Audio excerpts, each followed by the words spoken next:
तिमीलाई शिवरात्रिले अझै छोडेको छैन? आज नि भाङ खाएर आयो? भाङ होइन, म यहाँ गाँजा भन्न गाँजा। अरूलाई चाहिन्छ राजा, मलाई चाहिन्छ गाजा। तिमी धेरै नबोल नत्र बजाइदिन्छु तिम्रो बाजा। यसरी कसले बाजा बजाउँछ बे? तेरो दाइले बजाउँछ नि, देखिनास्? विशाल, म यस्तो वातावरणमा पढ्न सक्दिन है। कि त यो गजडीलाई यहाँबाट निकाल, कि त म निस्किन्छु यहाँबाट। Okay okay, relax relax.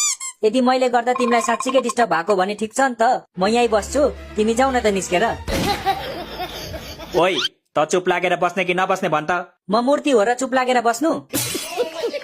ओइ ज्ञान्टे, तैले यसलाई किन बोलाएको के? मैले भनेको होइन यसले पढ्न दिँदैन, डिस्टर्ब मात्रै गर्छ भनेर। मैले नआइज भनेकै त हो नि। कुकुरले जस्तो पछाएपछि म के गर्नु? अघिल्लो जन्ममा कुकुर थियो होला नि त, त्यही भएर कुकुरले जस्तो पछ्याएको होला नि। अब तु गया बेटा। हो हो, म कुकुरै थिएँ र एक दिन म भौ भौ गर्दै हिँड्दा तिमीलाई पनि देखेको थिएँ, हातमा केरा बोकेर एउटा रुखदेखि अर्को रुखमा हाम फाल्दै गरेको। त्यस्तो त बाँदरले गर्छ होइन र? बाँदरले मात्रै गर्छ, बाँदनीले चाहिँ गर्दैन।